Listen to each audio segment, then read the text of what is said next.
of the week's Chautauqua Gazette. Good morning, welcome to the broadcast today on the Niagara Frontier Radio Reading Service. Stay on this Radio Buffalo News coming up next. Comment, suggestions, questions, you can call us. Stay with us. The following program is intended for listeners who are blind, have low vision, or other print disability that makes reading, holding a book, or turning a page difficult or impossible. The content is copyrighted by the respective publishers, and for more information, please visit us on the web at nfradioreading.org.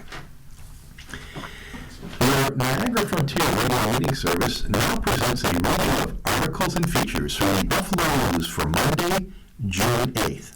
And the readers today are Ed Howard and Ted Pajacki. And we'll start off by taking a look at the weather for the week ahead. A beautiful day for today. It's going to be mostly sunny and warmer than yesterday today with a high of 83. Tonight, it'll be a crystal clear sky, so if you're out for stargazing, it looks perfect. The low tonight will be 64. Tomorrow, it'll be a blend of sun and clouds, and it's going to be a beautiful day if you want to go out to view that huge steam engine train that's here in western New York. The high will be 87. Wednesday, we'll have a shower in the morning, and then it's thunderstorm with a high of 81. And the end of the week looks to be a mixture of clouds and storms, a little bit more humidity towards the end of the week. Our normal high and low for today are 74 and 56. The record high was 86 in 2007, and the record low was 40 degrees in 1879. Last year, our high was 79 and the low was 59. The weather watch for today is to be rather higher numbers for ultraviolet index. Weather trivia. How often does lightning strike the earth? 1, 10, or 100 times each second? Whew. And the answer is 100 times every second. I'm hoping we'll not stay in that area. No, I would stay out of the way if it was me. Yes. So, well, turning to the front page of today's Buffalo News, our lead story is headlined, UB is ending its oral surgery residency program. Patients could soon feel the effects. The University of Buffalo is closing its oral and maxillofacial surgery residency program at the end of this academic year, an abrupt decision that startled those in the industry across the country and has the potential to have wide-ranging effects in Western New York. The university said the reason is the program's failure to have enough faculty to meet accreditation requirements. But many who are closely affected believe the decision was too rash, and some wonder whether there's more to the story than UB's official explanation, considering the program had experienced internal turmoil last year between some of its unionized residents and faculty members. Residents who are not scheduled to finish the 6-year program by June 30th now must find another school to complete their training. It also means Western New York could lose a chance to keep those doctors here after residency while taking surgical providers out of a region where the need is high, especially among underserved patients, officials and healthcare experts said. Without the program, they said, more patients may be sent to Rochester for care or go without treatment. And the region will no longer train resident doctors in procedures that include wisdom tooth removal, dental extractions, complex facial surgery, oral cancer care, and treatment of head and neck infections. In a statement, UB said the School of Dental Medicine is discontinuing its oral and maxillofacial surgery advanced residency program, and it will affect 9 residents. Dental school faculty and staff are, quote, working tirelessly to leverage their networks and help the residents find new residency programs, the university said. School leadership reached the difficult decision this spring after determining the program could not sustain all aspects of the educational experience needed to satisfy the stringent accreditation requirements of a residency program, UB said. UB said faculty and staff will continue to support the school's Doctor of Dental Surgery program, which is not affected by the discontinuation of the OMFS residency program. UB said its OMFS department has 4 full-time and 2 part-time faculty members, which it said is not enough instructors for a residency program to meet Commission on Dental accreditation requirements. At Erie County Medical Center, one of the settings where OMFS residents worked alongside attending surgeons, spokesperson Peter Cutler said the hospital has been waiting for the end of the residency program. We've prepared for this outcome by retaining staff to help care for OMFS patients at ECMC, as well as recruit additional providers to ensure our patients will receive the care they need, Cutler said. In a statement, Kaleida Health lamented the impact the closure will have on residents, as they will have to go elsewhere to finish their training. However, in terms of patient care, Golisano Children's Hospital of Buffalo will continue to provide continuous care for children in both the Lawrence C. Wright Craniofacial Center and in the hospital, relying on the physicians and dentists who currently manage the care. Skilled oral and maxillofacial surgeons, known as the surgical specialists of the dental profession, will still serve patients in Buffalo. But residents, as part of their training, can work up to 80 hours a week and are mainbound in healthcare settings across New York State. Without residents, attending surgeons are limited in the number of patients they can see. Many in the community were frustrated by UB's sudden decision to end the program and wish the university had instead able to recruit more faculty to bolster the program. Behind the scenes, it appeared that the OMFS residency program had been unraveling for more than a year before the decision was made to end it.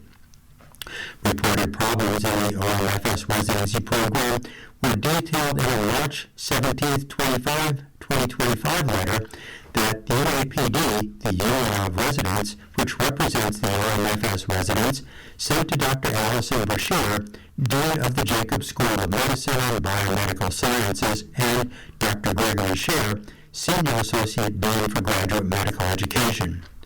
The letter claimed that some OMFS residents had faced retaliation since raising concerns in February 2025 about a reported hostile and unsupportive learning environment in the program. If this kind of retaliation is allowed to continue without forceful and prompt action, the entire program will be underlined, the letter read. George Zimmerman, Senior Campus Counsel with Seward in Buffalo, responded on March 21, 2025, and wrote that the university was conducting an investigation of the accusations and will address and take appropriate action in response to any violations of law or policy. When asked by the Buffalo News if these accusations played a role in the OMFS residency program closure, UB said its decision, quote, was based solely on the program's inability to meet accreditation standards, as the number of faculty in the department will not meet these requirements in the next academic year. Also on the front page, U.S. troops and families adjust to new normal of Iran war. 14 weeks after President Trump ordered an attack on Iran, the U.S. military is adjusting to an unusual state of conflict that is not full-scale war, but also far from peace. On ships and bases in the Middle East, U.S. troops are recovering from injuries, operate amid exchanges of fire with Iran every few days as Navy blockades Iran's ports. At home, the Pentagon is scrambling to bolster production of depleted munitions as families of service members cope with the stress of extended deployments. Counterattacks from Iran continue against U.S. allies in the region, such as Bahrain and Kuwait, which Iran targeted in a ballistic missile attack on Friday. Trump declared his ceasefire with Iran in April, but the war has settled into a stalemate, with Iran keeping the Strait of Hormuz largely closed to shipping, and Trump threatening to return to a full-scale bombing of Iran if peace negotiations fail. The threat requires U.S. troops to maintain an acute state of readiness. That means everything from stocking bases with missiles and interceptors to scouring intelligence from drones and satellites to update lists of targets inside Iran should large-scale fighting resume. To maintain this constant state of level 10 alert vigilance, to be ready to go at the drop of a hat, is a very stressful and difficult operational mission, said one U.S. official speaking on the condition of anonymity. Joseph Votel, the former commander of U.S. Military Central Command, described the current conflict phase as a very, very dangerous period for us.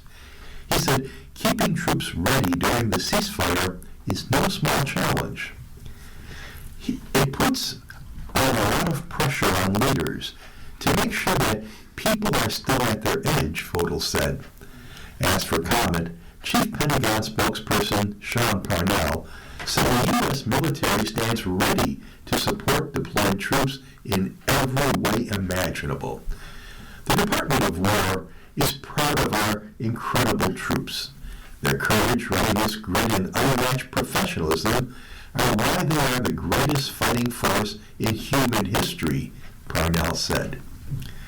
For U.S. troops recovering from injuries, the military shift to an extended wartime footing requires a profound adjustment.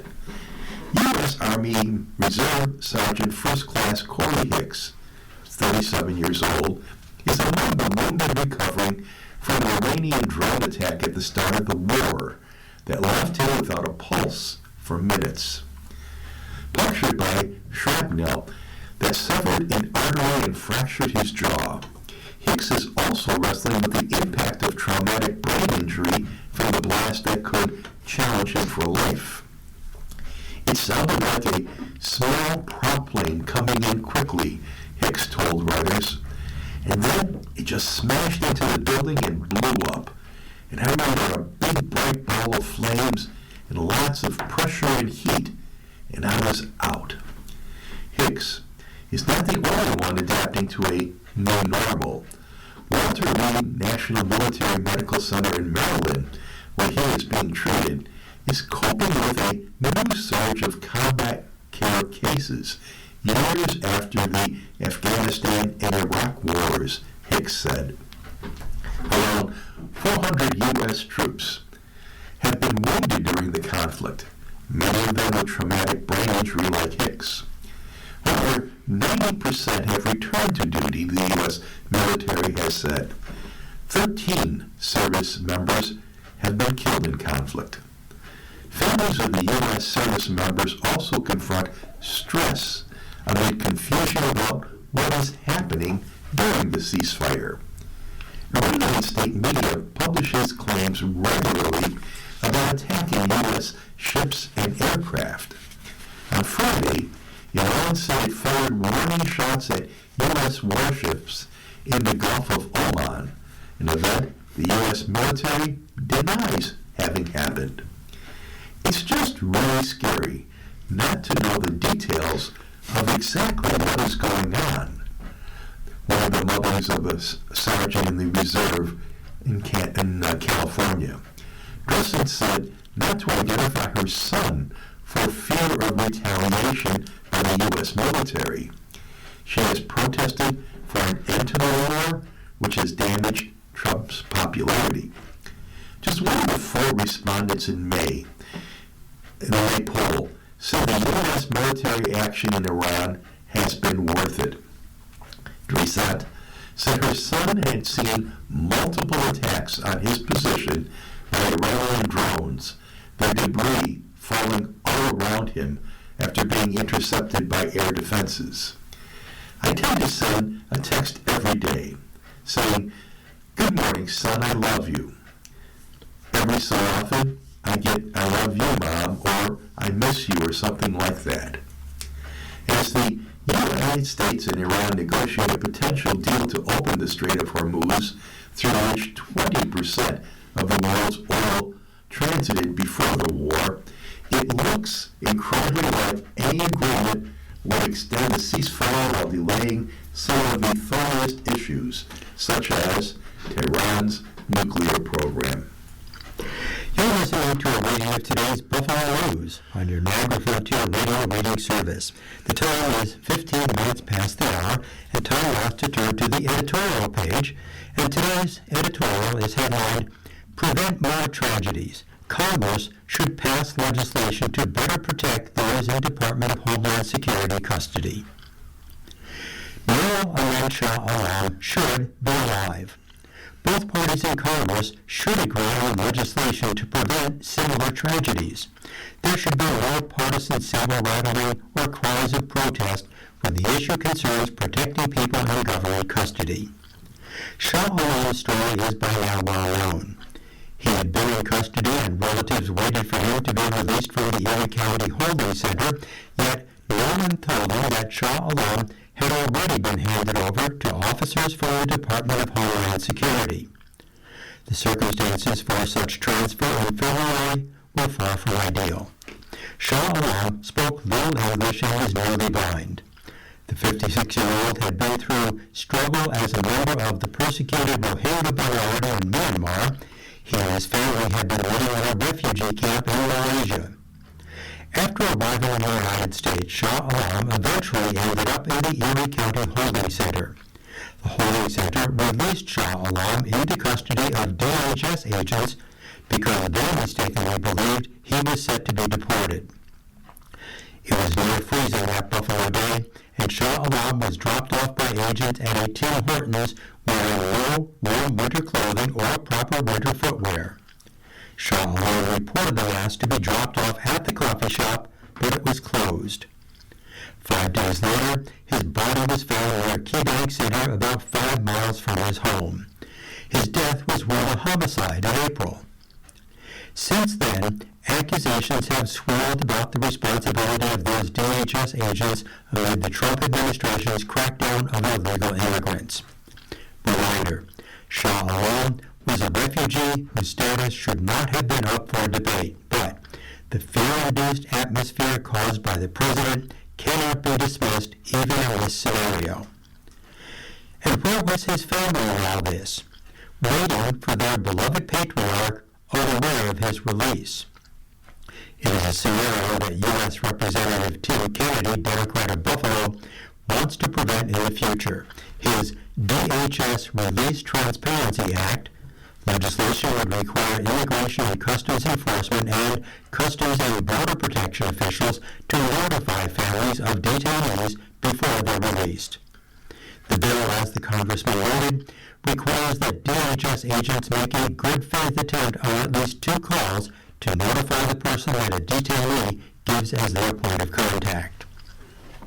Currently, neither U.S. Immigration and Customs Enforcement, that is ICE, nor Customs and Border Patrol are required to provide notice to a point of contact when a detainee is released. Instead, the detainee is notified personally and given the opportunity to make a free phone call, Kennedy said. Confusingly, this standard is not codified and varies across ICE facilities. Kennedy's bill deserves broad bipartisan support because it addresses a basic principle of human dignity and accountability. No family should be left wondering where a loved one has gone after being released from government custody. This legislation requires transparency and communication at a moment when both can mean the difference between safety and tragedy. Next, we have the Another Voice column, and today's column was submitted by Peter Ahrens, who's the Executive Director of the Buffalo Niagara Manufacturing Alliance. And the headline was, Advanced Recycling would promote plastic reuse. From precision components and packaging to food production and advanced materials, manufacturing has shaped the Western New York economy for generations. The sector employs thousands of workers and supplies products that keep hospitals running, food moving, and infrastructure functioning. Polymers are a foundational material in modern plastics manufacturing. They are used in medical devices, automotive components, building materials, electronics, food packaging, and energy infrastructure. Plastics make products lighter, safer, more durable, and more affordable. In New York, plastics and advanced materials are closely tied to our broader manufacturing ecosystem as they support suppliers, logistics companies, and small businesses throughout the local economy. How to handle plastic waste has been a key priority for industry and policymakers for decades. One of the most promising solutions is advanced recycling, which can convert mixed and hard-to-recycle plastics into raw materials that can be reused to make new products. Instead of sending these materials to landfills, advanced recycling gives them a second life as the building blocks for new products. However, companies investing in advanced recycling often navigate a patchwork of state standards that make it harder to scale these innovations across the country. This is why Buffalo Area Representative Nick Langworthy's Recycled Materials Attribution Act is such a crucial piece of legislation. It will allow manufacturers to make long-term decisions about investing in advanced recycling technologies and promote a circular economy. Policy clarity would support innovation, encourage investment in new recycling infrastructure, and help ensure that materials are repurposed rather than ending up in landfills. It also strengthens safeguards against misleading recycled content marketing claims while emphasizing credible third-party verification. A consistent national framework would give consumers greater confidence that recycled content claims are accurate and transparent. Langworthy is embracing practical solutions that promote economic development, sustainability, and protect consumers. The rest of New York's congressional delegation should follow suit. Well, now it's time to turn to today's editorial cartoon, and today's cartoon comes from Mike Lukovich, who writes for the Atlanta Journal-Constitution and is no friend of President Donald Trump. And in today's cartoon, we see a large stack of bills. They look like a stack of $100 bills, and I believe that's Benjamin Franklin there in the center. And in this stack of bills, there are fingerprints all over it. And the headline on it is New U.S. Currency Design. Now, I think this is probably going to relate back to discussion of creating a $250 bill with Donald Trump's picture on it. But in this stack of bills, again, $100 bills featuring Benjamin Franklin, we see 11 sets of fingerprints on it. And the line on it, well, on these fingerprints, there are arrows pointing to each of them. And at the bottom of the arrows, it says, Trump Family Fingerprints. And so that's what the cartoon looks like. It's up to you to decide exactly what that means. Now we turn to some of the national opinion pieces. And our first one is by Neil Vrela of the Los Angeles Times. And the headline is, U.S. should help contain Ebola outbreak, not aggravate the crisis. Ebola is a diabolical disease. The virus, which can cause severe hemorrhaging, spreads through blood and other bodily fluids. Patients, as they grow sicker, become a ticking bomb, endangering anyone compassionate enough to provide hands-on care. I saw it firsthand while responding to the two largest Ebola outbreaks in history with the U.S. Centers for Disease Control and Prevention. In 2014, I visited rural communities in Liberia where local health workers, many working without pay for extended periods and without adequate protective equipment, risked everything to help fellow citizens out of harm's way. Now, as another outbreak rages across the Democratic Republic of the Congo, the the United States has embraced a radical new policy, closing the U.S. border to anyone potentially exposed to the virus, including American aid workers fighting the outbreak overseas. This decision, intended to keep Ebola out of the United States, is more likely to undermine efforts to stop the outbreak. This public health emergency is already challenging, set in a remote region where health infrastructure is weak. Hundreds of thousands of people are displaced. Violence is rampant, and trust is limited. There is also no vaccine for this rare Ebola species, meaning that any response will require old-fashioned containment measures, rigorous case identification and isolation, robust contact tracing, meticulous infection control in healthcare facilities, safe burials, and community engagement. Those things are all in short supply. In the aftermath of the 2014 outbreak, which killed more than 11,000 people across West Africa, the United States invested heavily in prevention, preparedness, and response. But those efforts have been hollowed out.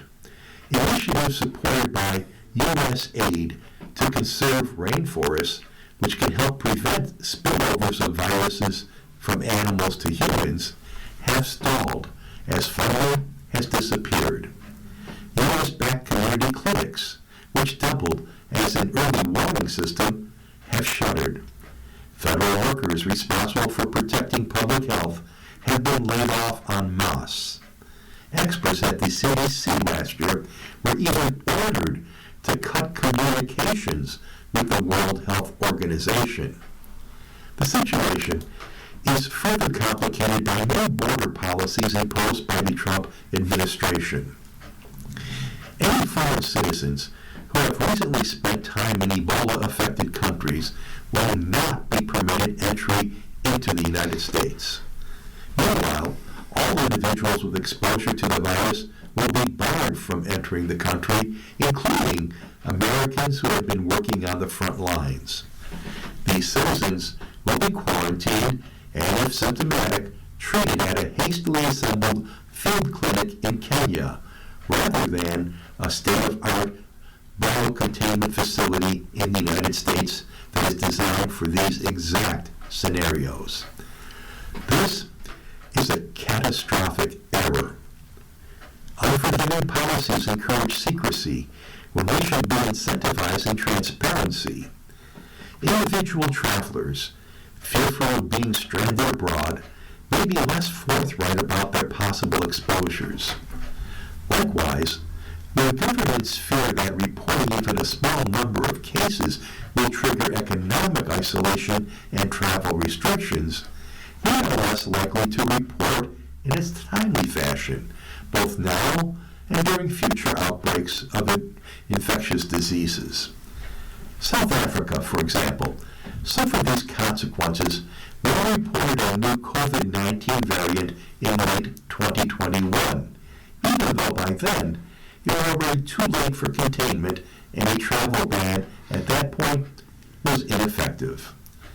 These border policies will also discourage American physicians, infection control experts, and epidemiologists from joining the effort overseas. Few health workers will volunteer for a dangerous assignment if they expect to be abandoned by their country. Members of the United States Public Health Service are among the nation's most committed public servants and will be staffing a clinic in Kenya. They are uniformed officers of the government, serving on official orders, deploying around the world to protect everyone back home. We should not leave them behind. The new protectionist measures are cruel and counterproductive. They also are unnecessary. The United States knows how to safely manage travel risk. In 2014, during the West African Ebola epidemic, there was immense political pressure to shut the border to anyone who had traveled to affected countries. The Obama administration considered it, but cooler heads prevailed. Instead, the federal government implemented an active monitoring program. Under the effort in New York City, the largest in the nation, travelers from affected countries were funneled through 5 designated airports.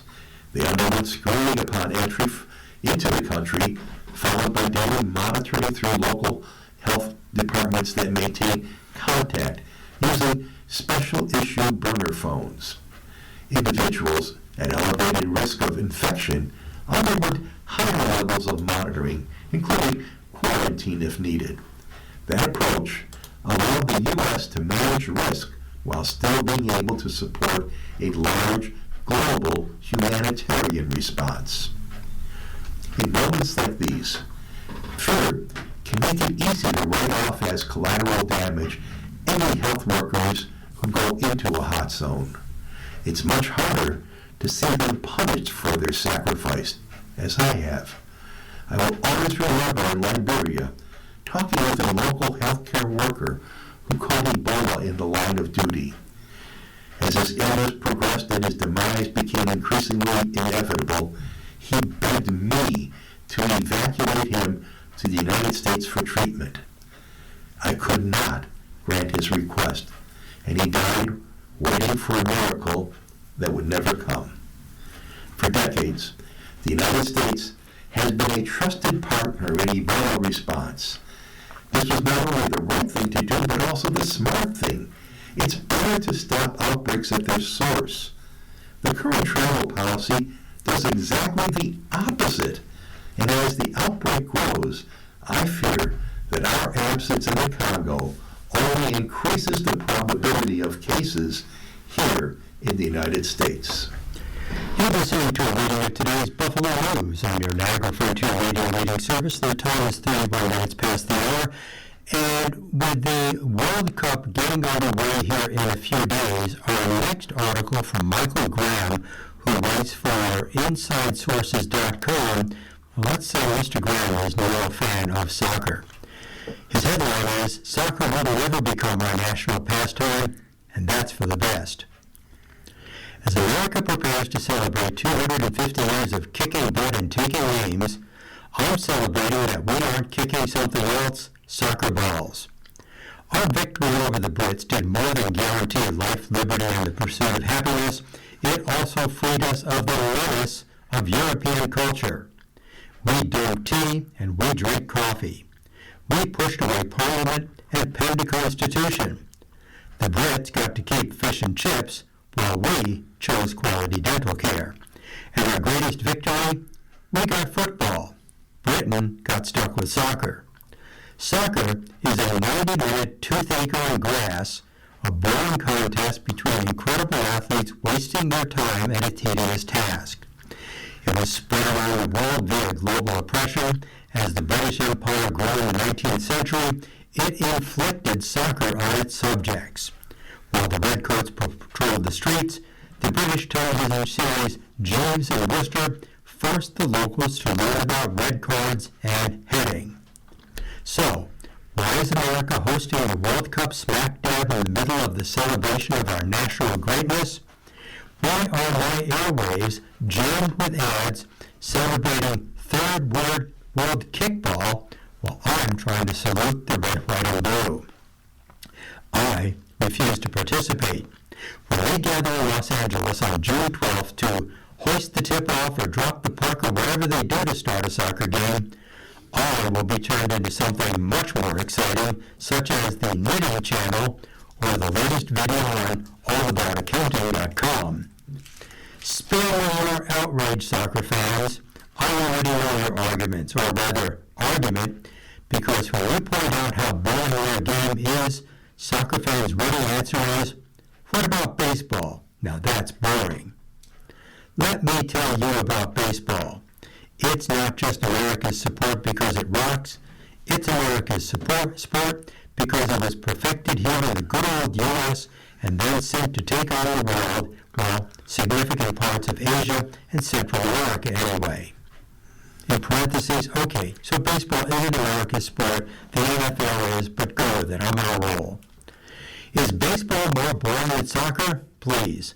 In soccer, all the activity is away from the goal. How many actual scoring opportunities in a typical World Cup match? A dozen, maybe 20? In baseball, every pitch is a scoring opportunity. Sure, the vast majority are just balls and strikes, but every pitch could be turned into a home run. That's why a 3-2 baseball game is so much more exciting than a 3-2 soccer match, and why the crowd cheers every goal for about 20 minutes because they know nothing else is likely to happen for a while. We're Americans. We demand more. American presidents from George Washington to FDR, Ronald Reagan and Donald Trump all had one thing in common. They weren't boring. They knew how to put on a show. We fought the British to keep things like soccer out of America. And if it takes a little revolution to keep it out, I say, live free or die. I got a kick out of that article. We can turn to the front page now for a couple of articles. First, singer-songwriter among recent buyers of Western New York Catholic churches. Musician Chris Wilson has sung around the world in all kinds of concert venues, but he still remembers his first performance in front of an appreciative audience decades ago at St. Mary's Catholic Church in Orleans County. Belting out the hymn, "How Great Thou Art," from the church's choir loft as a young boy, cinemated his lifelong musical journey, Wilson said. "That was the first arrow that was pinned out of the ground for my life," he said. "I sang and everybody clapped and I was like, what just happened?" Now Wilson and his wife Carrie are purchasing the former St. Mark Church, which was closed following the merger in 2025 with St. Mary's. Wilson only learned of the coincidence after they put in an offer on the property last year. St. Mark is in the town of Kendall, 14 miles north of St. Mary in the village of Holly. "I couldn't believe it," he said. "The church that I went to when I was a kid is the church that the church was just folding into. Isn't that crazy?" The Wilsons agreed to pay $400,000 for the former church building and rectory on Kenmore Road in Kendall.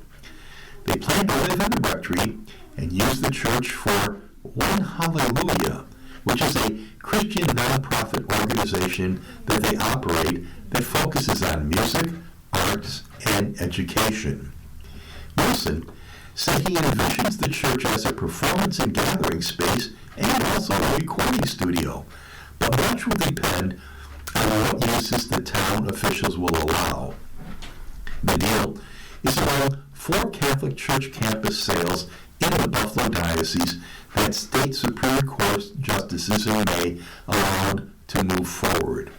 The other court-approved deals were a $215,000 offer for the former St. John Newman Church building, rectory, and school building located in Main Street in Strykersville in Wyoming County.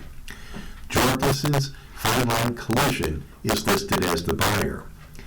A $370,000 offer from Arthur Page Company, LLC, for the former St. Joseph Church building at 145 East Main Street in Fidelia, along with the rectory and school building. A $159,000 offer from Letchworth New Life Fellowship for the former St. Mary Church building at 23 Church Street in Silver Spring, Wyoming County, along with the rectory and the parish hall. The sales will push the total amount of Catholic parish property sold within the Buffalo Diocese since late 2024 to more than $10 million. Well, first-time home buyers are getting more creative. The idea started with a sermon Michael Meyer heard at his Presbyterian Church in Ogden, Utah, about the importance of grandparents in a child's life. Lauren Meyer, now 31, exchanged a look with his mother-in-law. "Well, Mike, I'd be okay living with you after that sermon," and the ball rolled downhill from there, Lauren Meyer said. Both families are now living in a house they bought together in Chattanooga, Tennessee, after a 2-year nationwide search. Their partnership is an example of the length first-time home buyers have gone to this year amid stubbornly high home prices and interest rates. I make $200,000 and I wouldn't have been able to buy a house by myself. That's ridiculous, Longmire said. His wife's parents contributed $200,000 from selling their own home in Utah and retired to live with them in a 3,500 square foot house that cost $585,000. Home prices rose this year, although not as much as inflation, so affordability increased in all regions as of April compared with the year before, according to the National Association of Realtors. But prices are settling at a high level. Nationally, a single-family home cost $422,300 in April, up $4,300 from the year before, according to the National Association of Realtors. But a shortage of affordable starter homes is slowing the market and keeping it hard to buy for first-timers.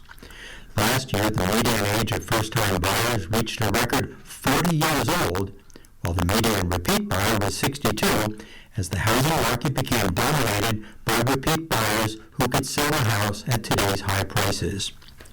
Affordability today is nowhere near what it was for much of the last decade.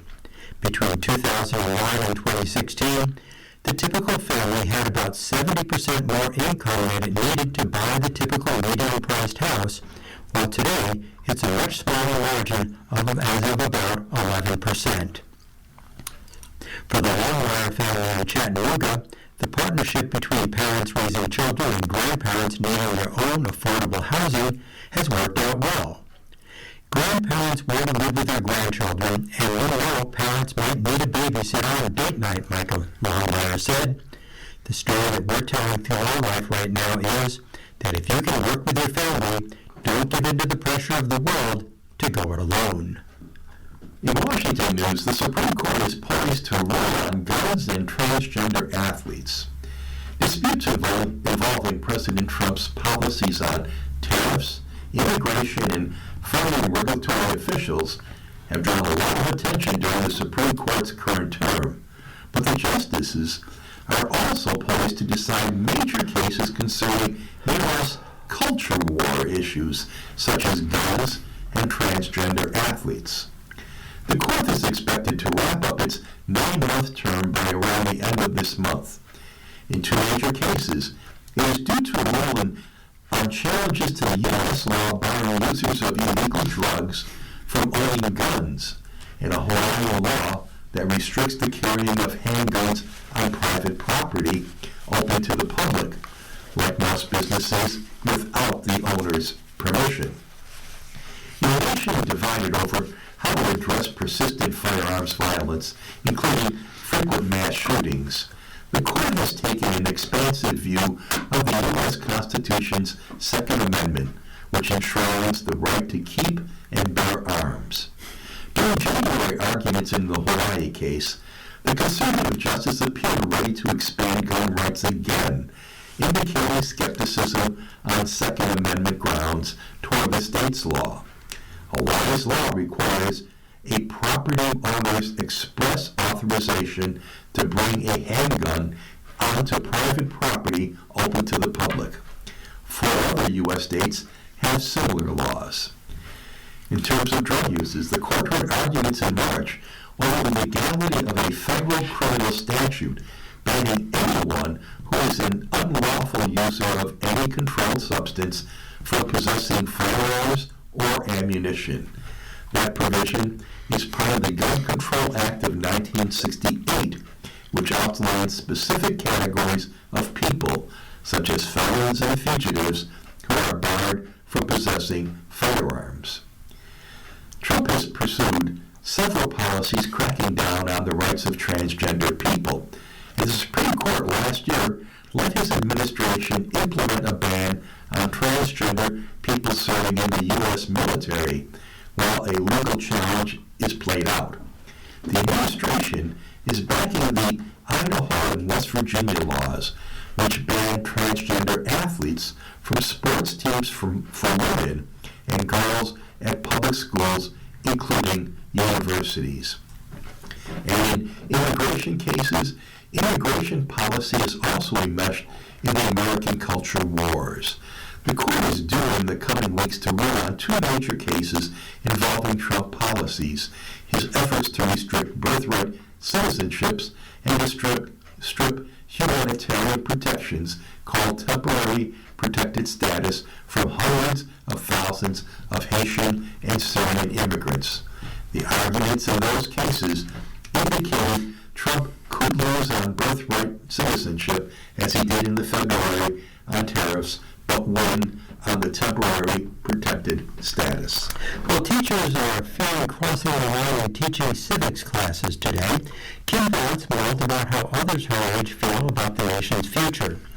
There's so much going on now, it's kind of overwhelming, the 18-year-old recently told a small group of other seniors slouched over their desks in the Alexandria City High School government class. Trust in government among young Americans is at a record low, according to a most recent Harvard Youth poll. The results reflect an erosion of faith in the nation's democratic systems among young Americans across party lines. As federal and state lawmakers seek to bolster civics education, experts believe boosting young people's understanding of government and citizens' rights and responsibilities could help reduce political divisions and vitriol. They see the nation's 250th birthday as the start of a potential decades-long civic renaissance. Community members used to stop and commend Kimberly Huffman for educating children about the Constitution. Now, her neighbors question whether she's teaching the, quote, right Constitution, unquote. At a parent conference last fall, Huffman said a mother asked if Huffman was teaching her child to be a Democrat, the first time she had received that question in her 32 years as an American government instructor. Her community in Wayne County, Ohio is a Republican stronghold that voted for President Trump in the last three presidential elections. Until the past few years, political rancor never seeped into Huffman's classroom. Now, matter-of-fact lessons are tense. The curriculum for juniors and seniors at the county's vocational high school, where Huffman teaches, covers 4 founding documents: the Constitution, the Bill of Rights, the Declaration of Independence, and Ohio State Constitution.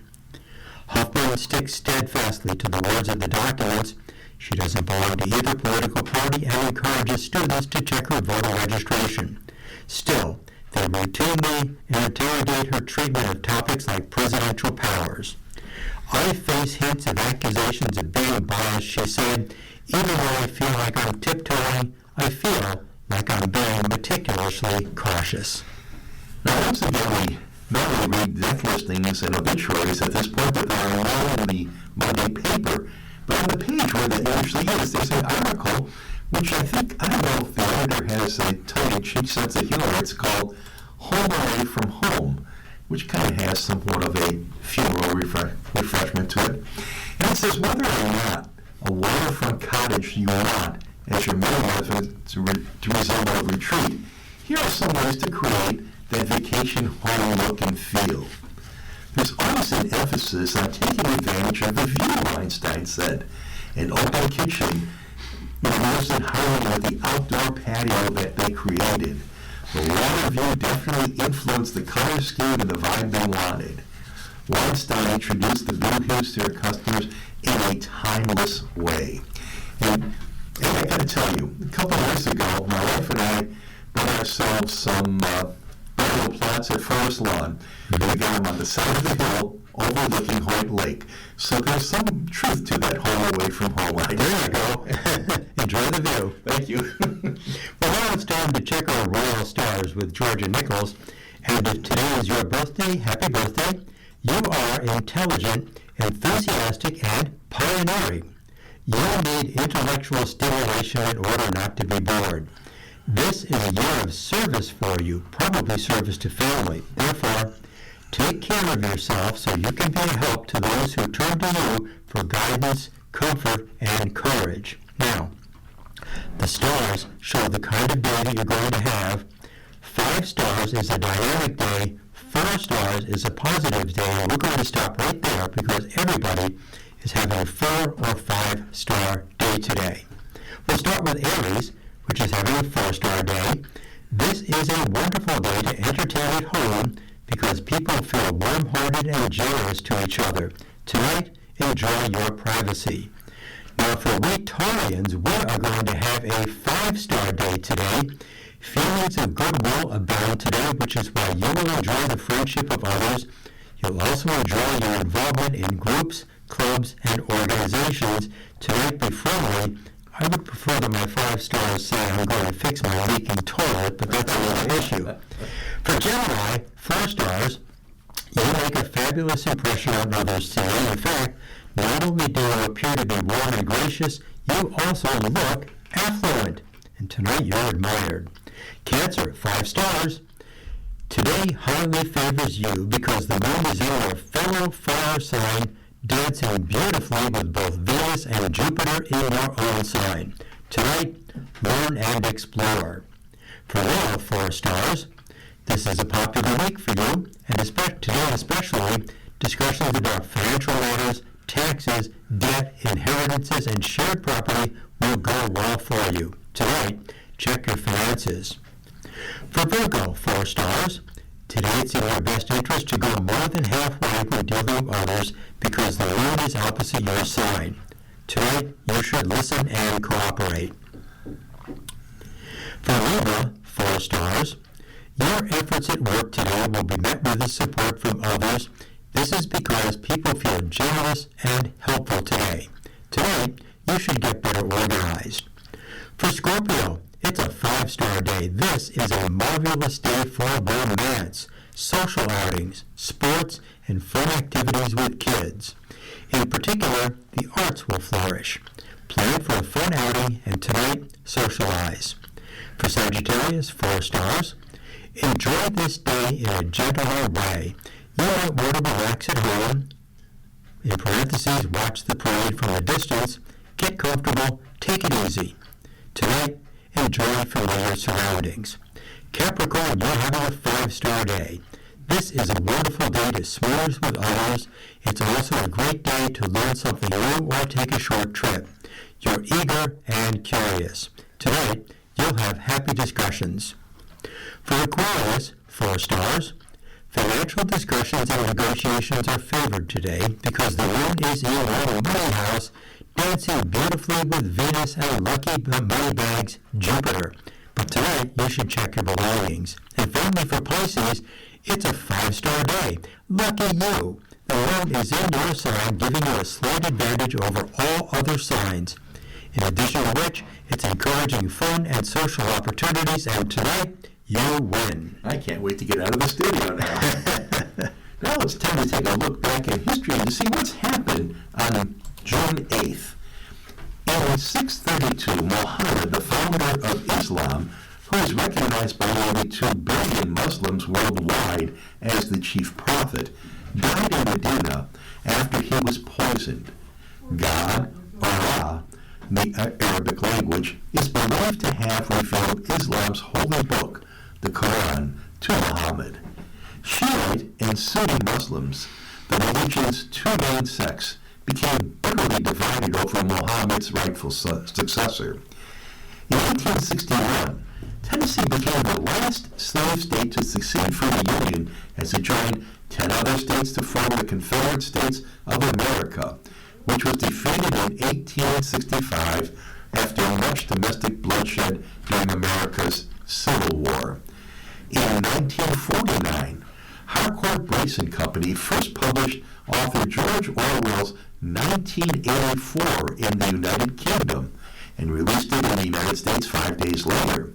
The dark political fantasy novel introduced a watchful totalitarian government that Orwell, a democratic socialist, named Big Brother.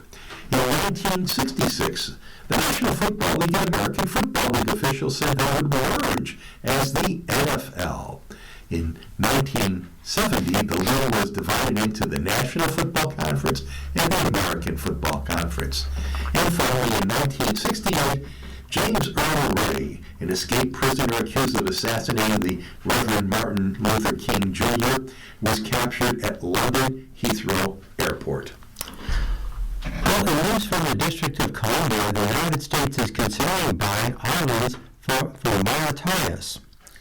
The White House is considering a plan to buy the Chagos Islands from Mauritius, the Telegraph reported on Sunday. U.S. officials have drawn up a proposal to bypass the United Kingdom and make their own deal to take control of Diego Garcia, the report said. The plan is among several options being drafted by the White House in a paper aimed at providing alternatives to British Prime Minister Keir Starmer's ceding sovereignty of the Indian Ocean archipelago to Mauritius, the report said. President Trump has been consistent in his position that the United Kingdom should not give away the British Indian Ocean Territory, which includes our joint U.S.-UK military facility on the Diego Garcia Atoll, a U.S. official told Reuters. Diego Garcia's strategic location in the Indian Ocean makes it a vital and indispensable military installation of significant importance to the national security of the United States, the official said, and the U.S. remains in regular discussions with Britain to preserve the island's viability as a regional security platform. Britain's government in April put on hold its deal to cede sovereignty of the Chagos Islands, home to the U.S.-British Diego Garcia Air Base, which had been criticized by President Trump. Trump said in February the deal was a, quote, big mistake. The government inherited a situation where UK control over the military base on Diego Garcia was under threat and action was required to protect UK national interests and to prevent our adversaries from getting a foothold in a location of such strategic importance, a UK government spokesman said. And also in the District of Columbia, claiming a rigged election, Trump quits an interview. President Trump shut down an interview with NBC News after host Christian Volker pushed back on his claims that the election in California on Tuesday was rigged. During a lengthy interview in Wisconsin that aired on Meet the Press on Sunday, Trump echoed claims that he'd made in recent days that officials in California were, quote, cheating, unquote, because after 4 days they, quote again, aren't even close to finishing their count. With more than 70% of the vote in on Sunday, veteran Democratic politician Xavier Becerra was about a percentage point ahead of Republican Steve Hilton in the governor's race. In the Los Angeles mayor race, the gap between former reality TV personality Spencer Pratt and city council member Natalia Rowland also narrowed to a percentage point. You are listening to a reading of articles from the Buffalo News for June 8th. I'm your Niagara Frontier Radio Reading Service, and we'll return for some more readings after this short break. The readers today are Howard and Ted Pajacki. If you're listening to this publication online, you're probably using our website, a podcast player like Spotify or iTunes, a streaming service like Siro, or a smart speaker. Did you know that we now have a dedicated app that can be downloaded to any mobile device, like a smartphone or tablet, for free? App users can conveniently access our live stream and any episode of our podcast easier than ever. To download the app, just type NFRRS in the search window in the Apple App Store or in the Google Play Store. Contact us anytime if you have any questions by calling 716-821-5555, extension 5. Thank you.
with our reading of articles from today's Buffalo News, and our readers are Said by Jackie. and I'm Ed Howard, and we'll turn now to the city and regional section of the paper.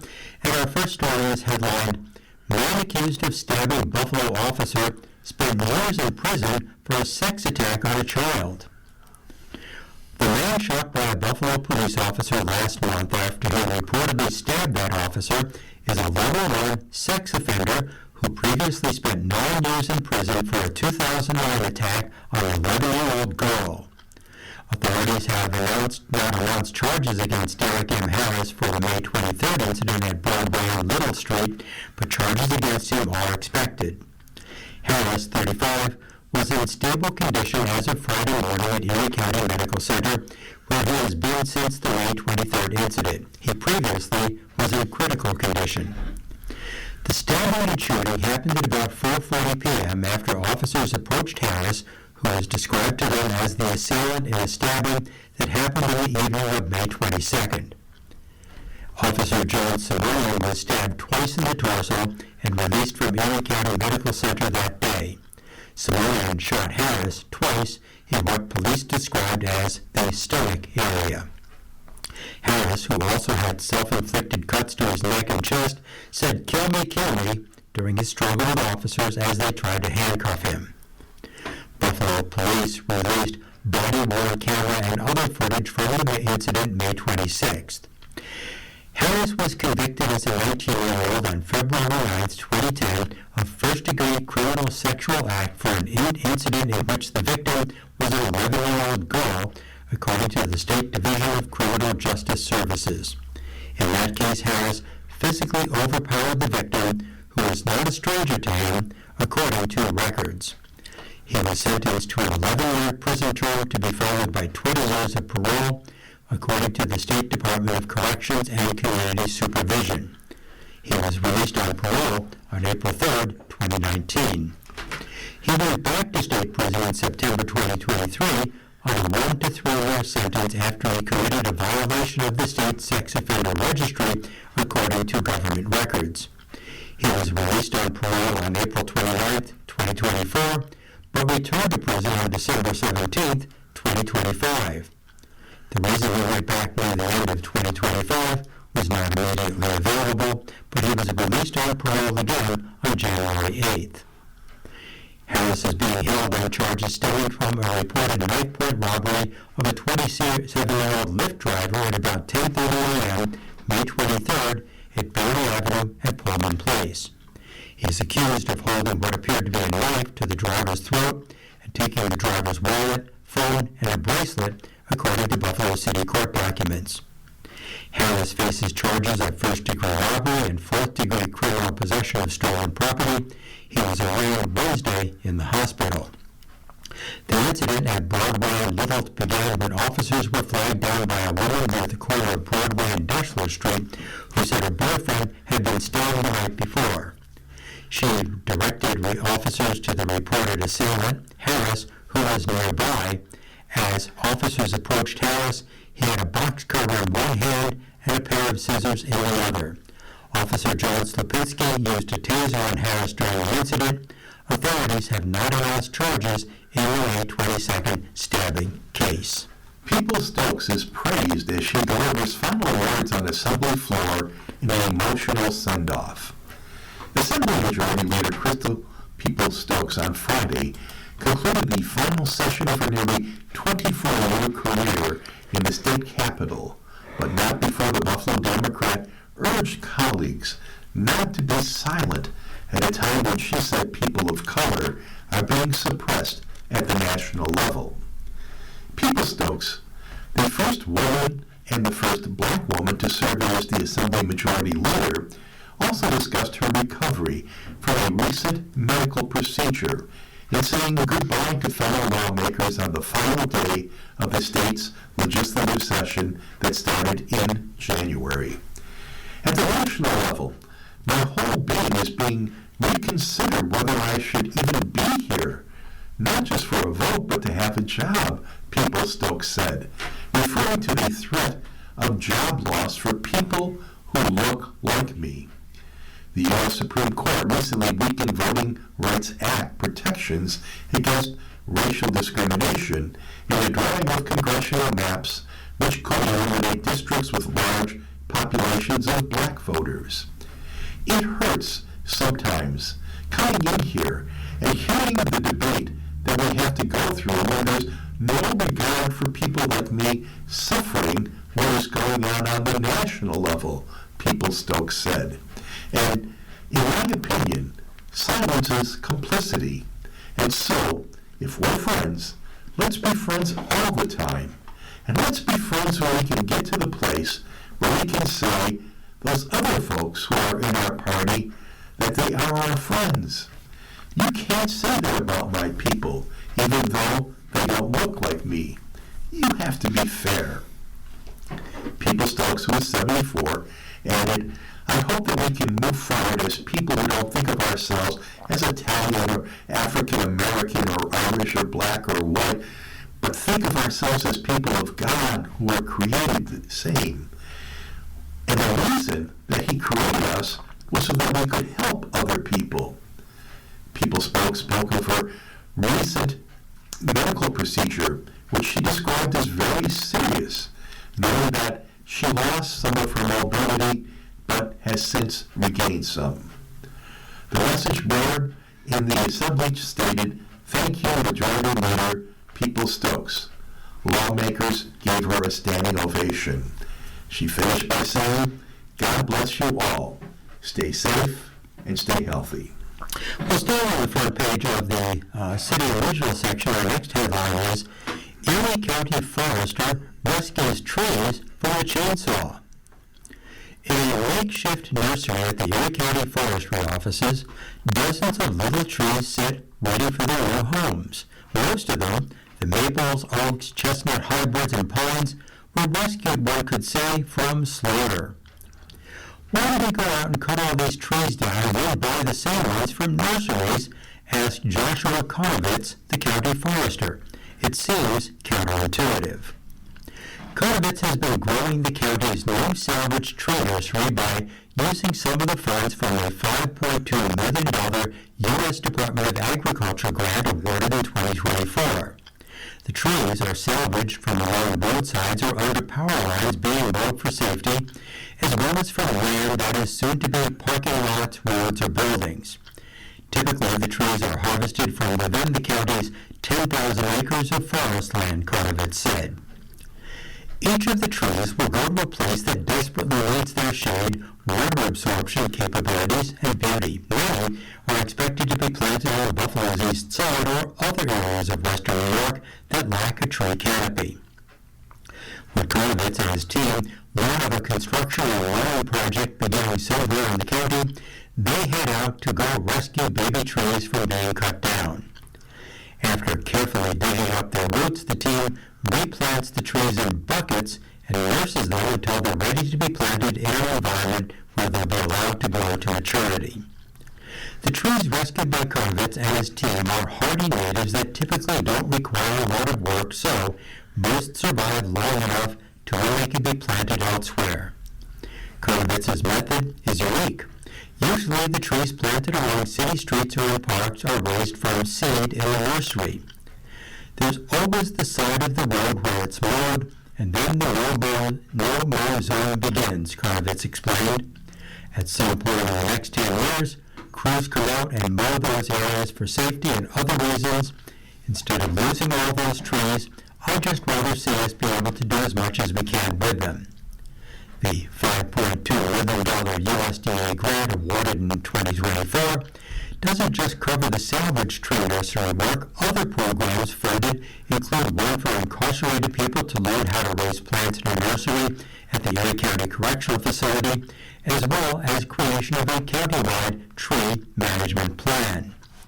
Although the grant was awarded 2 years ago, the funds were unavailable for about a year while the Trump administration reviewed the programs under the grant for issues related to its efforts to eliminate programs with goals related to diversity, equity, and inclusion.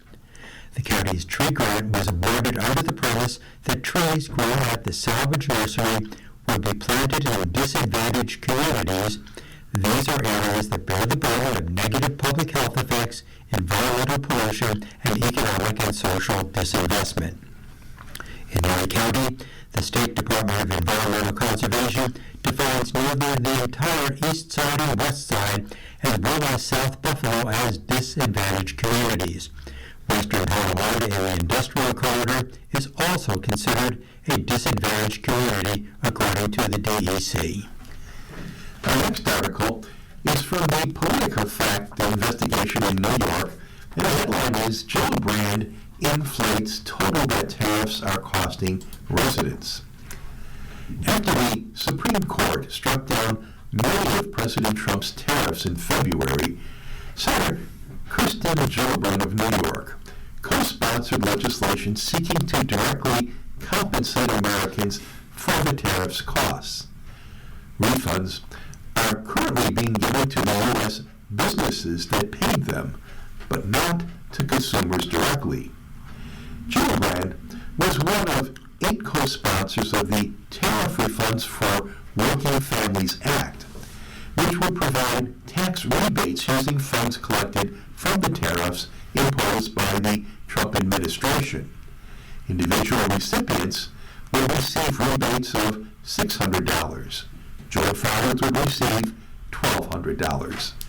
The measure would provide an extra $600 per child. The bill has 8 Democratic co-sponsors, but has not advanced. In a March 19th news release, Gillibrand said President Trump's tariffs are costing New York households an estimated $4,200 annually. Gillibrand cited the figure to a November report from New York Governor Kathy Hochul's office. Her office pointed PolitiFact New York to that report. So how well supported is that $4,200 figure? Well, in May of 2025, last year, we rated mostly true Senator Chuck Schumer's statement that the tariffs meant American families would pay about $4,000 more per year. Here's what we found last year. Yale University's Nonpartisan Budget Lab's estimate in 2025 showed an average loss per household of $4,900. The lab also offered a more limited calculation that accounted for changes in consumer behavior because of the tariffs, without factoring in those as losses. That worked out to an estimated $2,600 cost per family. Next, the Center for American Progress, which is a liberal group, estimated an average loss of $4,600 annually. The American Action Forum, a center-right think tank, estimated the cost to be roughly $3,900 loss per household. The nonpartisan Urban Institute Brookings Institution Tax Policy Center estimated the average household loss would be $3,100. The Center-Right Tax Foundation put the average loss lower than the other four, coming in at only $1,243.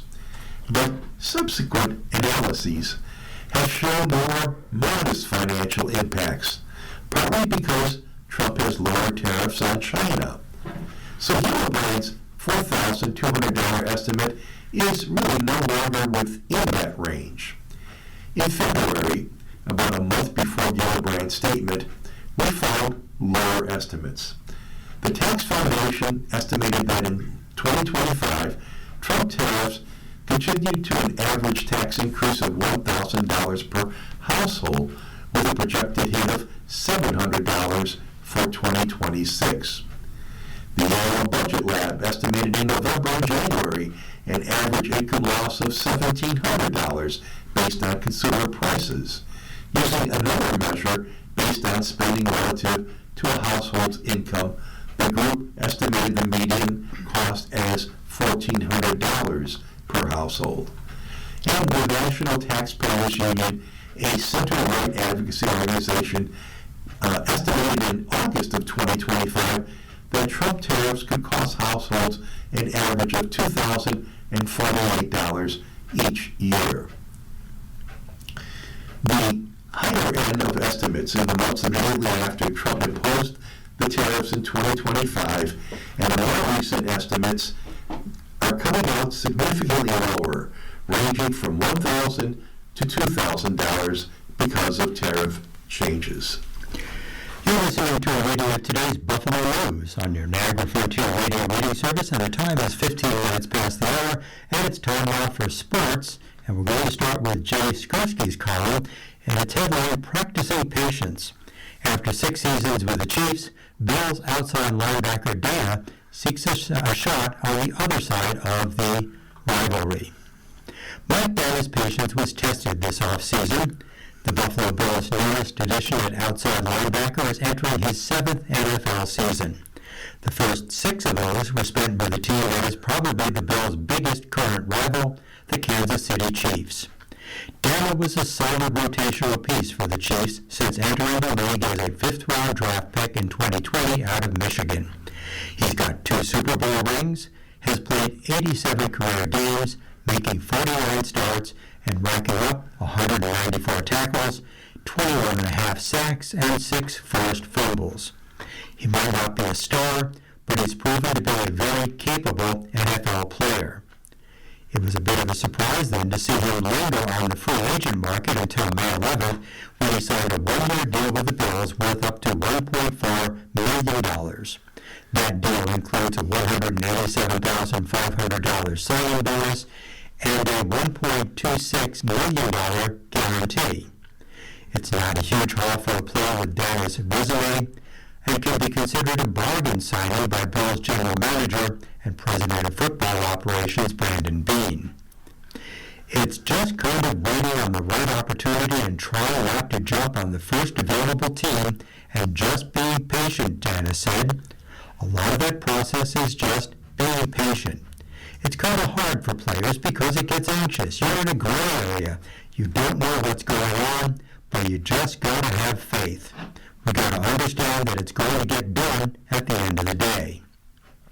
It got done for Dana with a team that he has plenty of experience going up against. Dana never beat the Bills in the regular season during his time in Kansas City, losing 5 times. The story is much different in the playoffs, though, as the Chiefs have beaten the Bills 4 times during that time. In their most recent meeting in the 2024 AFC Championship, Dana sacked Bills quarterback Josh Allen. In the past, Dana said recently, "Man, I'm just glad to be wearing the right uniform, the right colors, and we don't got to go through that no more. So it's all a pleasure, and I'm excited for it. I'm blessed to be on this journey and continue to still play professional football. I don't take any of it for granted. I'm excited for a new chapter." Dana, 28, didn't always stuff the stat sheet with the Chiefs, but he's the type of veteran every team needs. He makes life easier for those around him, and his Super Bowl experience is a benefit for a team trying to get there. It was a pleasure and a blessing to be part of that journey and that group of guys, Dana said. I'll never take any of that stuff for granted. It's all love, and I understand the business side of it. So coming here, starting a new chapter, a new journey, I'm just looking forward to making more memories and making more moments with new faces and hopefully new opportunities. Just remaining versatile, confident in my playing abilities, any position in the front 7, he said, man, just being ready, it's a new playbook. The versatility Dana showed in his experience with the Chiefs is a big reason the Bills prioritized bringing him in a couple weeks after the conclusion of the draft. You saw the versatility, and he has always found a way to make a play, new Bills defensive coordinator Jim Leonhard said. There are some superstars on that defense who are always looking for those names, then all of a sudden, his always popped up in critical moments. Dana was released by the Chiefs in February on a move that saved more than $9 million in space under the salary cap. He understands the business side of the league, though, and he's relieved, however, to no longer have to chase Allen around. Chasing Josh Allen, it takes 11 guys, maybe 12 sometimes, he said. It's definitely going to be cool and great to have him on the other side of the ball and him scoring touchdowns for us instead of trying to tackle him or having numbers of guys trying to tackle him. In news from the NBA, hot seat awaiting fans catching Knicks fever. Celebrity will be packed for Game 3 at Madison Square Garden tonight as the Knicks host their first NBA Finals game in 27 years. Even President Donald Trump announced that he will be attending. Will you be there? It won't be cheap, as ticket prices for the Madison Square Garden games have been skyrocketing to historic levels, especially after New York took the first 2 games from the Spurs in San Antonio.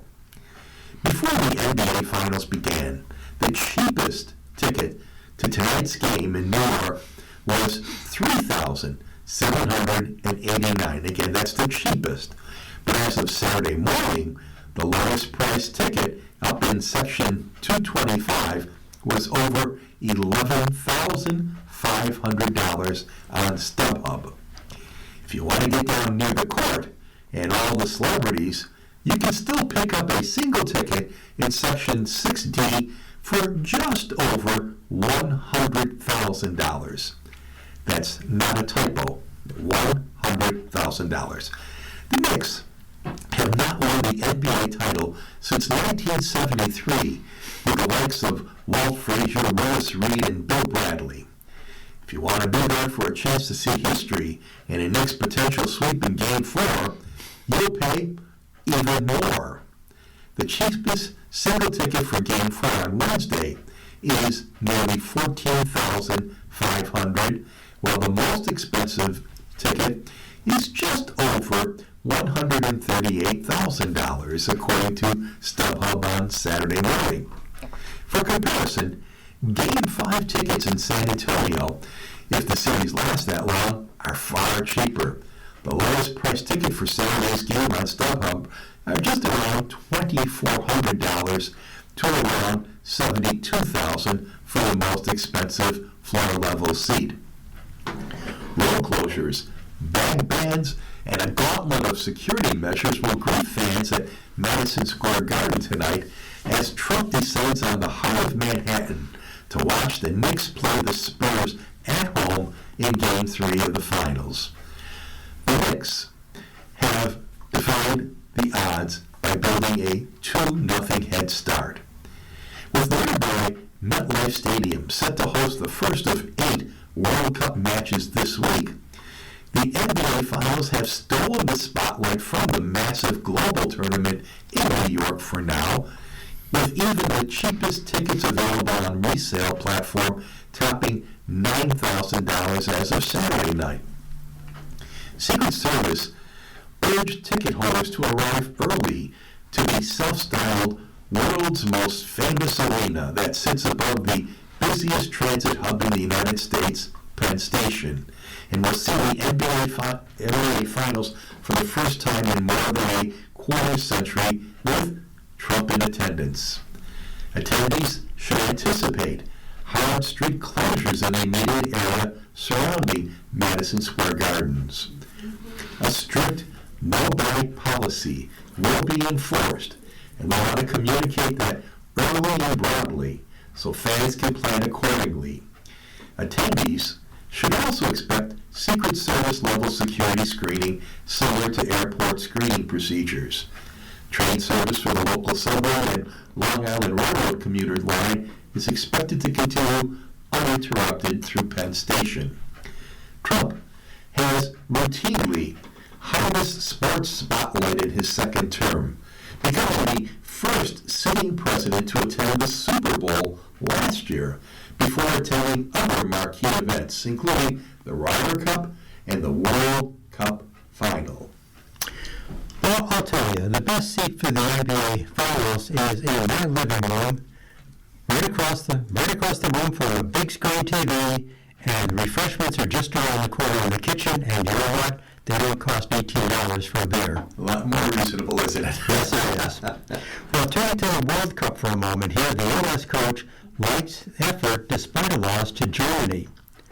The United States men's national team was dealt a 2-1 defeat by Germany in their final warm-up friendly ahead of the World Cup, but head coach Mauricio Pochettino said he was impressed by the character shown by his side.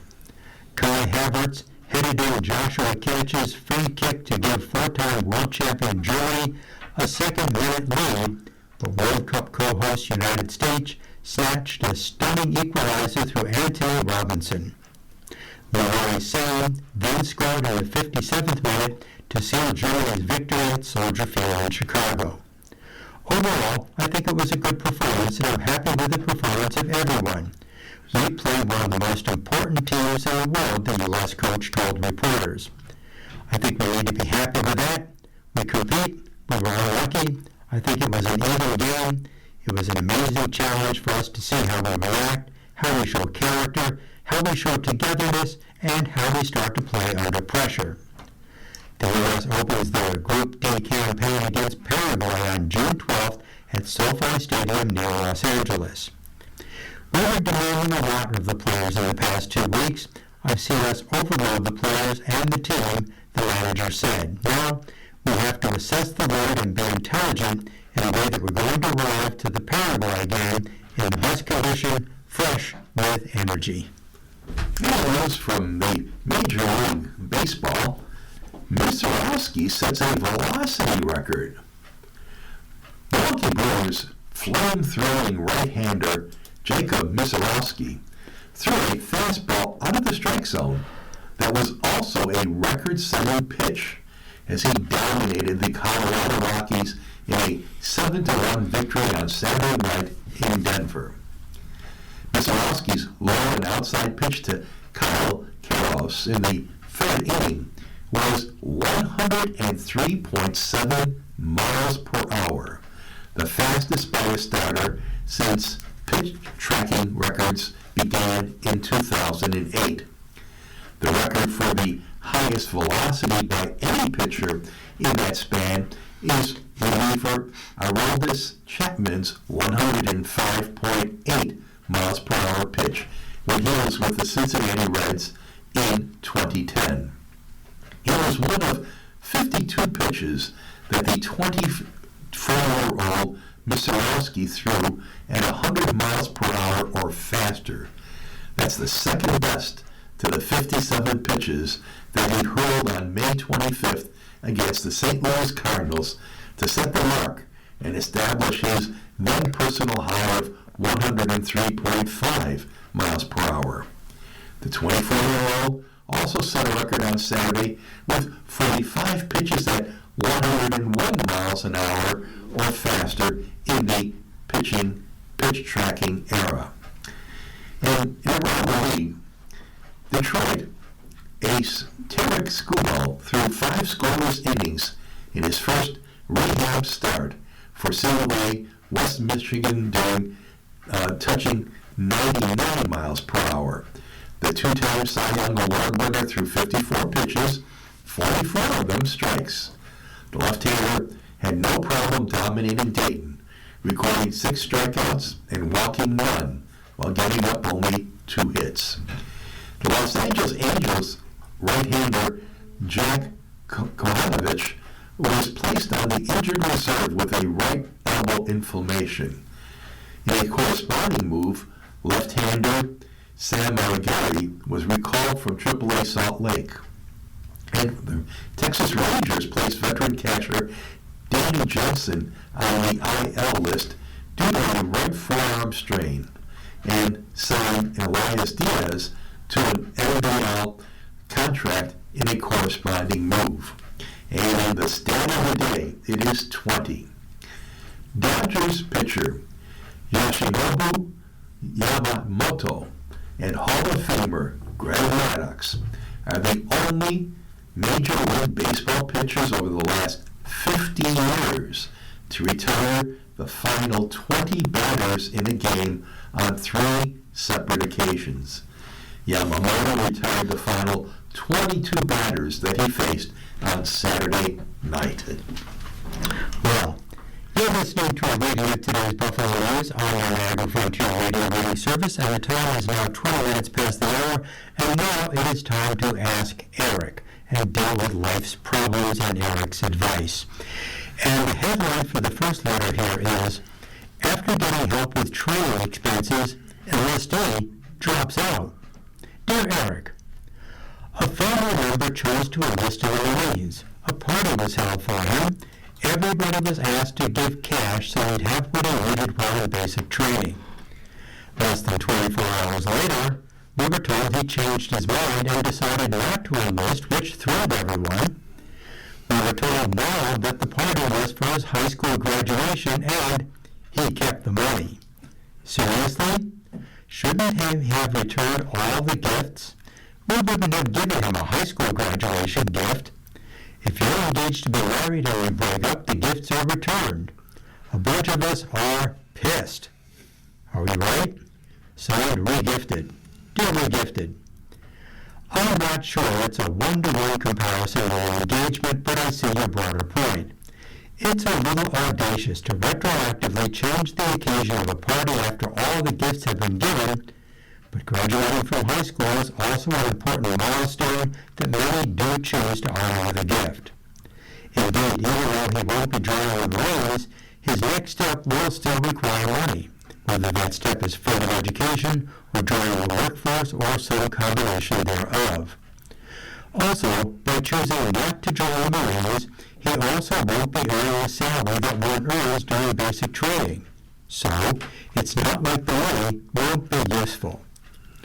All that being said, his financial needs aren't your responsibility. You weren't required to give him a gift before, and you aren't now that the situation has changed. If you want your money back, ask for it.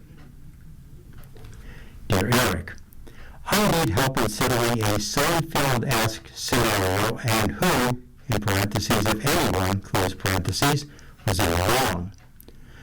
I came home from the office for lunch. My wife had prepared a quiche. There was a bottle of salsa available with which to dress it. The salsa had a lid on it, but as I went to shake the salsa and prepared to spread over my food, the lid flew off and salsa all over my nice white dress shirt. I was fuming in a moment. My wife insists that I should have checked the lid prior to shaking the bottle. I say that no. That shouldn't be necessary since whoever uses the salsa last should secure the lid. What say you? Signed, All Shook Up. Yes, life is full of problems. You're all shook up. Well, the good news is you were already home, so you could just throw on the shirt in the washer with some stain all over chained clothes and go about your day. This incident seems to have been a result of two coinciding oversights rather than one grievous wrong. It's always a good idea to check the lid before shaking something just in case, and a lid is only doing half its job if it's not fully secured. That said, your wife went through the trouble of preparing a quiche and setting out the salsa, so it's possible she was leaving the lid unscrewed as part of lunch service to make it easier for you to get what you need. Whatever the case, this is unlikely to happen again. Thank her for her efforts and for thinking of you, and next time, to mangle the old carpentry saying, check twice, quiche once. Dear Eric, this is in response to the letter from Less Talk, who talked too much to friends and wanted to stop. I, too, used to interrupt people and was unable to stop. Then, through a friend, I learned the art of listening and discovered some reasons why I kept interrupting people. Some examples of why I didn't let people finish their sentences were because, quote, I already know where you're going with this, and I have something more clever to say. Because I might forget what I have to say and lose this great opportunity to impress you. Because you aren't interested enough to distract me from my scary thoughts. Because you're having such a hard time expressing yourself, I'm going to rescue you by saying it better. And because interrupting you is a natural expression of my enthusiasm, to name a few. As I would interrupt, I silently asked myself if any of those statements were true, and I could easily find at least one.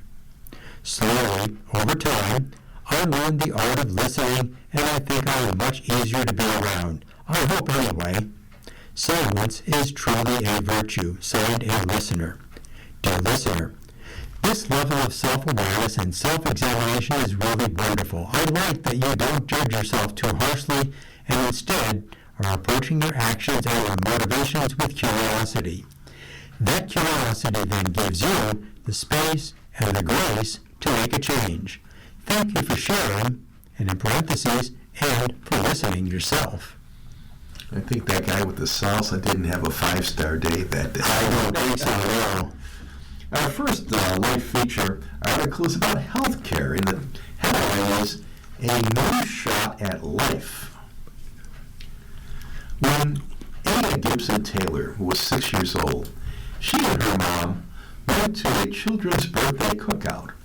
It was a warm day, and Ada had fun eating a hot dog, dancing in the sun, and playing with friends. Then Tyrone Gibson saw her daughter's eyes roll back in her head and caught her just before she hit the ground. The next thing Ada knew, she was in severe pain and heading for Hackensack University Medical Center. It wasn't the first time the child was rushed to the emergency department needing oxygen, IV fluids for dehydration, and a hospital stay. It was just the first time that she could remember. Ada was born with sickle cell anemia, a blood disease that causes red blood cells to become rigid and crescent-shaped, blocking blood flow and producing anemia. Complications include recurring infections and damage to internal organs. Her mother received the diagnosis after amniocentesis, a prenatal diagnostic test routinely suggested for pregnant women who are 34, as she was at that time, or older. For a child to have sickle cell, both parents must carry a specific gene mutation. Though more than 90% of Americans born with the condition are of African descent, people with Hispanic, Mediterranean, Middle Eastern, and Asian ancestry can also inherit this disorder. Gibson consulted Dr. Bruce Terran, a pediatrician specializing in hematology and oncology at HUMC. He's Ada's physician, and he took her on a tour of the medical center's Tomorrow's Children Institute, which treats kids with blood disorders. That made me feel a little bit more comfortable, Gibson said. I thought, I'm going to do whatever it takes to make sure that my daughter is okay. Leah, a Fort Lee, New Jersey native, entered the world 6 weeks early, weighed under 5 pounds, and spent a couple of weeks in the neonatal intensive care unit. Gibson speculates antibiotics Ada received to strengthen her immune system over 2 years may have staved off potential pain crises, as Ada didn't experience her first episode until age 3. Taryn advised her to taking her to the emergency room. The toddler needed oxygen in an IV line that delivered morphine for her pain. Slight variations in physical conditions can precipitate an onset of symptoms. When you have sickle cell anemia and you get cold or dehydrated, blood vessels constrict, causing the cells to obstruct flow, Taryn said. Flying in a plane at high altitude might bring on an attack due to the decreased oxygen. Ada might sweat while cheerleading or get a chill while playing in an outdoor swimming pool. I would start to feel achy in my bones and feel like I wasn't able to get enough oxygen. My body would hurt in the arms, stomach, or legs, she said. Within an hour, I'd have a pain crisis. Over the years, she's now 24, She estimates that she endured at least 10 pain crises for which she had to be hospitalized. These include 2 stays in the intensive care unit and bouts of pneumonia, during which her lungs had to be treated with inhalable medication.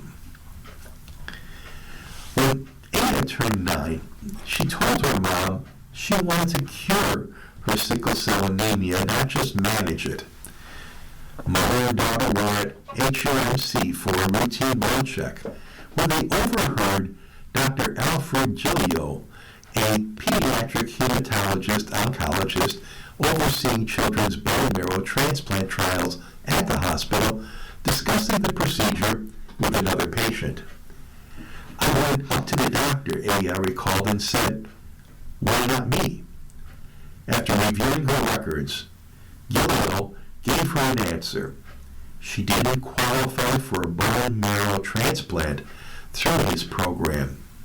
She didn't have the most severe kind of disease.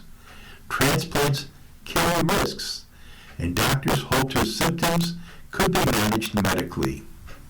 In 2010, HUMC's clinical trials for pediatric bone marrow recipients also were to patients with a family member whose blood had specific proteins matching their own, and Aya did not qualify. Then she had another attack. The worst of my life, she said. It landed her in the intensive care unit.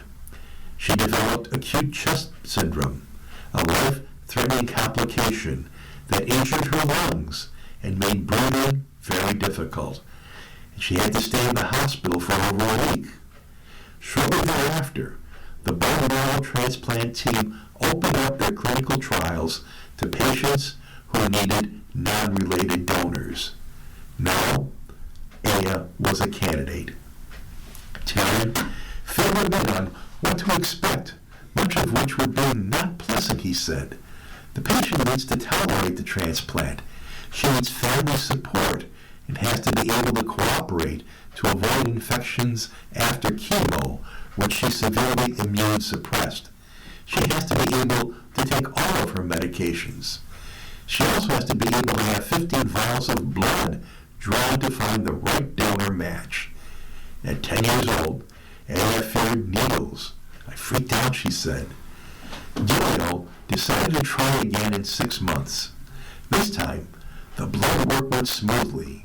6 months after that, BMatch Registry, the International Registry of Potential Blood Stem Cell and Bone Marrow Donors, found a match for Taylor, a 30-year-old Caucasian man living just outside Heidelberg, Germany. 2 weeks before the transplant, Aya underwent 2 rounds of chemotherapy to destroy her immune system. She had an allergic reaction to a strong antibiotic and broke out in hives. The Tylenol and codeine she was given for pain nauseated her, but she was motivated to be cured. A private jet company contributed the plane and staff to deliver the donor's blood marrow, keeping it fresh on ice. Gibson noted in Mothering the Crescent Moons, the book she wrote about her family's experience, how Aya's doctor commented that her donor must have been a huge German man because the bag was full.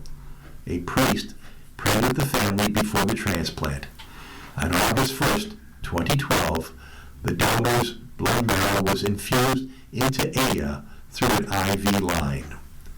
Later, blood tests confirmed Aya's new blood wasn't producing sickle cells, meaning the transplant was a success.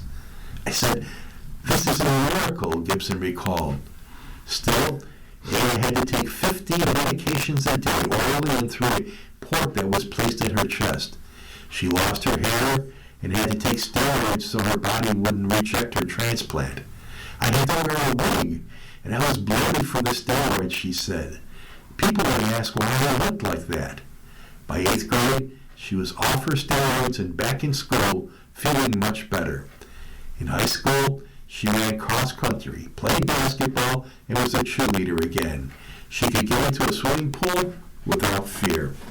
When she was 15, she traveled with a school group to Heidelberg, where she met and thanked Mark Sheeran, whose volunteer efforts helped to save her life.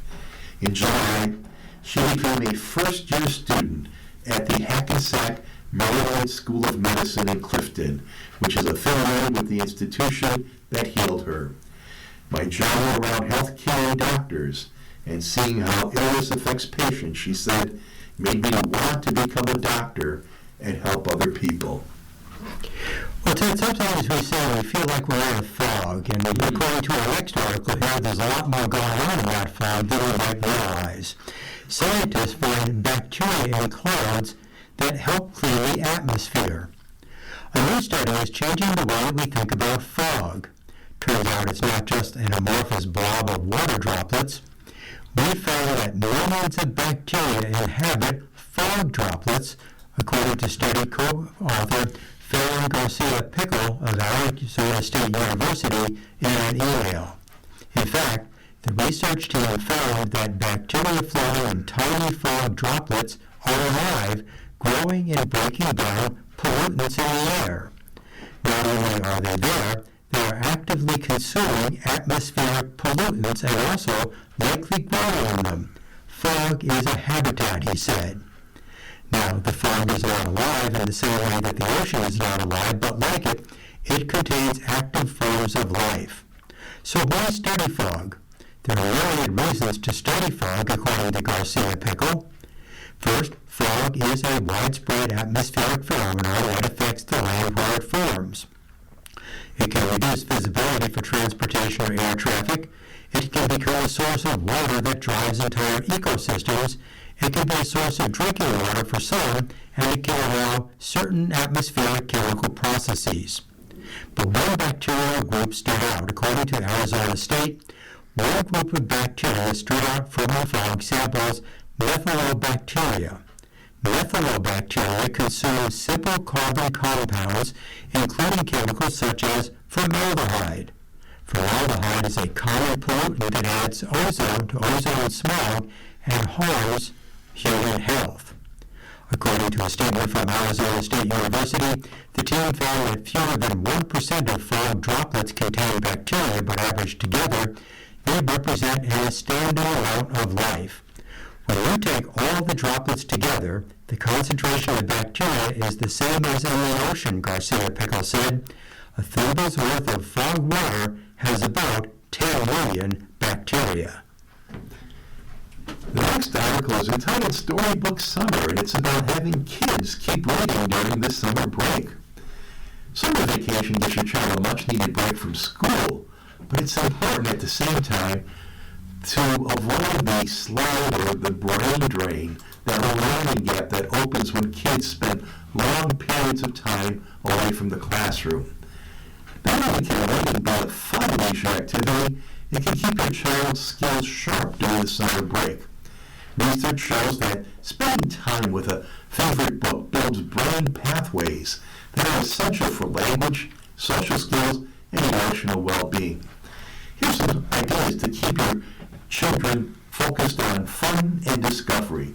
If they don't have a library card yet, maybe this is the time to get one. And get one and have it as an option for summer things. You can pair books with travel. If you're traveling to a certain area of the country or foreign travels, you can get books that are on that. You can connect the book to real-life adventures. Does your child like to read about dinosaurs? Your local museum might have exhibits that we would enjoy also. And pairing reading with trips to the zoo, the planetarium, the state fair, or natural outdoor settings like forests, lakes, and seashores can be inspirational. Libraries often have summer reading lists organized by age and grade that can capture your child's imagination. Story circles for little ones and reading clubs for tweens can open up new doors also. Don't hesitate to ask the librarians for book suggestions. They can recommend high-quality, appropriate level books on just about any topic. You can even bring over a book that your child loves and ask for more like this one, please. Not only are you not bothering them when you ask, they are there to help you. Well, here's a question if you're still working. Should you take a buyout? If your employer extends an offer, here's what to consider as you make your decision. Imagine if your company offered you 6 months' worth of salary if you quit your job right now. Would you go? What if they threw in early stock vesting and health insurance for a year? It's a tough decision that workers are facing at various companies. Microsoft and NPR are two of the latest big firms to recently announce buyout offers, but it can happen anywhere. There's no easy answer as to whether you should take a buyout and when. In the end, it's going to depend on your financial situation, where you are in your career, and how you feel about digging up your resume again. Here's some things to consider. Start with the math. As tempting as that buyout package may sound, understand that it's not all hitting your bank account. You'll still have to pay taxes on income, and if it's a large lump sum, it could push you into a higher tax bracket. Second, benefits are a wild card. Will your company continue to pay for a share of your health insurance? What about dental or life insurance? A $60,000 severance package sounds substantial until you calculate how quickly it evaporates when you're replacing employer benefits out of pocket, says Jeff Judge, a certified financial planner with Chesapeake Financial Planners in Maryland. Look at your current savings plus whatever you get from your buyout and determine how many months of job hunting that will cover. Are they paying out your remaining paid time off? Is it enough time to find a new position? Scott Bishop, a certified financial planner and co-founder of Presidio Wealth Partners in Houston, recommends having at least 3 months of living expenses in an emergency fund, not including the buyout package, before considering an offer. This is not a one-time decision, Bishop says. It requires looking forward to cash flow, taxes, healthcare costs, and long-term retirement income. Next, consider your career prospects and timing. There are a few career questions to ask yourself in this situation. Are you closer to the beginning or the end of your working years? Are you near enough retirement to bridge the gap? If not, how long will it take you to find a new spot in your industry? Also, was everyone at your level or on your team offered a buyout? If so, think carefully about waiting around too long. If your coworkers have similar skill sets and they hit the market first, they may be the ones to pick up new positions coming in, says Gene Cam, Managing Director of Compensation Resources at CPA firm Eisner Amper in Woodlake, New Jersey. And negotiate, not just about the cash. If there's wiggle room in a buyout package, there are lots of ways to ask for more. Is there paid time off that can be paid out? Can you ask for more months of benefits or company perks like a gym membership? Think about it this way. If you take a buyout, you're doing your company a favor. They're doing this so they don't have to be the bad guy, Judge says.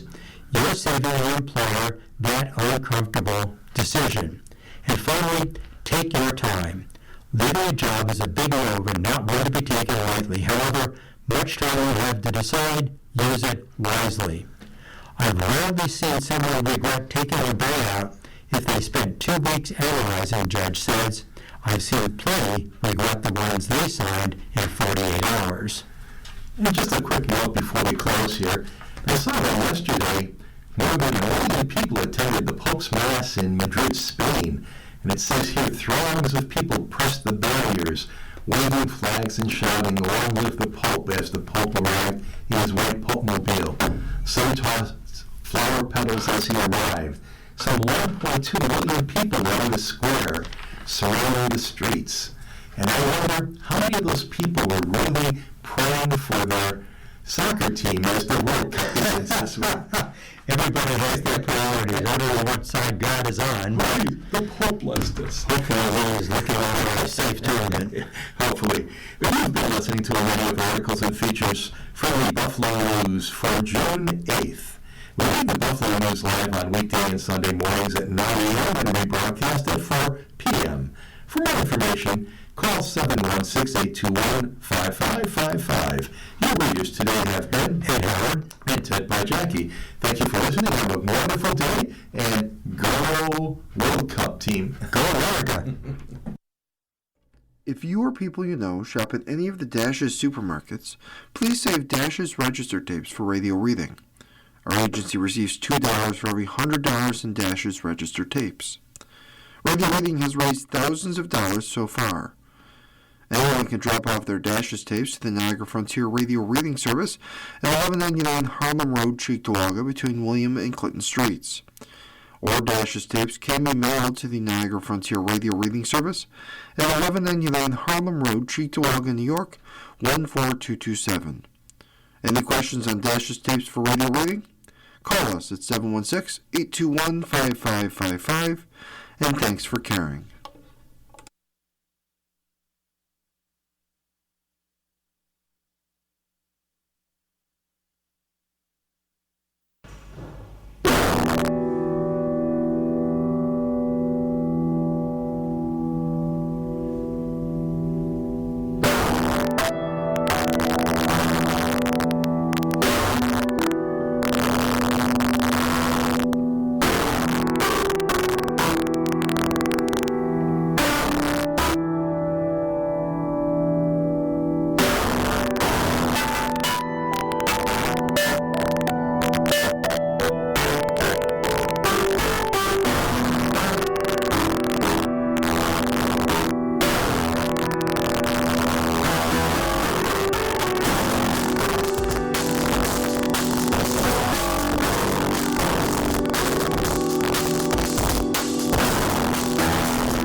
Up next on the Niagara Frontier Radio Reading Service, we have the New York Times Magazine, followed by the news, the USA Today. Stay with us for these readings and more.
following program is intended for listeners who are blind, have low vision, or have another print disability